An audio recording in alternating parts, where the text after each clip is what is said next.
अब आप इन्हीं क्राइम से लड़ने के लिए भी एआई का ही इस्तेमाल करेंगे? आपकी पुरानी टेक्निक तो चलेगी नहीं चलेगी। ये ऑलरेडी हो चुका है।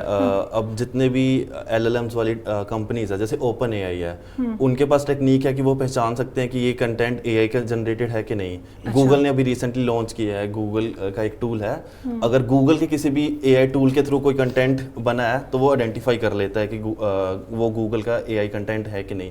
तो अगर हम नेगेटिव साइड देते हैं किसी भी चीज की, तो मुझे लगता है उसके पॉजिटिव साइड्स भी बहुत ज्यादा है। हाँ। तो अपराध ये नहीं है कि एआई के आने के बाद ही है, अपराध उससे पहले भी था, ठीक है, बस अपराध करने का तरीका बदल गया। हाँ। जब टेक्नोलॉजी नहीं था, चोरियां तब भी होती थी, लूटमार तब भी होती थी, शायद संख्या बढ़ गई होगी, साइबर क्राइम विजिबिलिटी बढ़ गई है ना, पहले वो चीज था। तो ये एक चीज है कि अब मुझे लगता है सरकार इसमें अच्छा काम कर रही है। अब आप देखोगे कि आप कॉल करते हो तो सरकार एक मैसेज डालती है कि कोई भी ऐसे कॉल्स पे विश्वास ना करें। तो ये अवेयरनेस बहुत जरूरी है देश के लिए। तो हम अब कोई भी चीज आती है तो हमारे पास दो ऑप्शन है, या तो हम उससे डर जाएं, हम पीछे रह जाएं, या फिर उसके साथ बढ़ के हमें पहचानना है कि क्या इसके नेगेटिव्स है, क्या पॉजिटिव्स है, और उसको आगे बढ़े। तो सरकार इसमें अच्छा काम करे और यूजर को भी अवेयर होना पड़ेगा कि ऐसी चीजें लोग करते हैं, वॉइस क्लोन ही कर रहे हैं, और धीरे धीरे ये चीजें कम होंगी और जैसे यूजर अवेयर होंगे। तो रक्षित जी, आप लोग बहुत सालों से साइबर क्राइम से जूझ रहे हैं और हर बार आपके लिए भी एक नया चौंकाने वाला एक क्राइम हो जाता होगा कि अब इससे कैसे निपटना है। एआई ने आपका काम और कितना मुश्किल कर दिया है? मैं तो कहूँगा कि अपराध बढ़ा है, अपराधियों की हिम्मतें बढ़ गई हैं। मैं ये कहूँगा जो अपराधी पहले सिर्फ सोशल इंजीनियरिंग पे था, जब साइबर अपराध शुरू हुआ तो याद है वो कॉल आया करते थे रैंडमली कि आपका अपना OTP दे दीजिए, खाता बंद हो जाएगा। आज वही एआई के मिसयूज से, मैं कहूँगा मिसयूज से, उसके पास तमाम तो डेटा है आपका, तमाम तरह के मैलवेयर्स डिज़ाइन कर पा रहा है एआई में।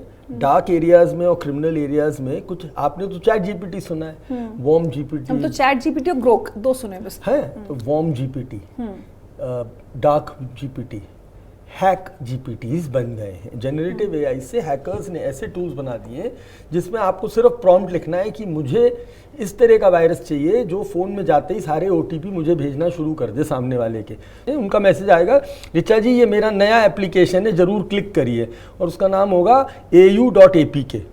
अब आपको लगेगा ये तो ट्रस्टेड कॉन्टैक्ट है, और ये करने में किसने मदद कर दी? एआई ने। डीप न्यूड नाम दिया जाता है इसको। तो ऐसे खतरे दिख रहे हैं। वॉइस क्लोनिंग में तो हमें अभी एक केस था जिसमें एक महिला ने 1.5 लाख रुपए जमा कर दिए जब उस पर एक कॉल आया और उस कॉल में उसको अपने ही भतीजे की आवाज़ सुनाई दी कि मैं फंस गया हूँ, मैं परेशान हो गया हूँ, आप पैसा जमा कर दीजिए। वॉइस क्लोनिंग का उदाहरण है। और एक बड़ा उदाहरण ये था कि एक बहुत बड़ी कंपनी ने $2.5 लाख जमा कर दिए जब उसके CEO की आवाज़ में एक फेक जूम कॉल चली पूरी, और उसने इन्वेस्टमेंट कर दिया कहने पे। ये हुआ है, विश्व में हुआ है ये।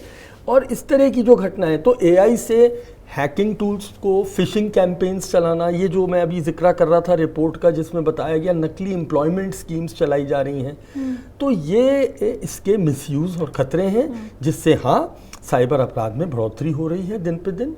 और लोगों तक ये अवेयरनेस पहुँचाना कि असली और नकली का फ़र्क कैसे पता करें।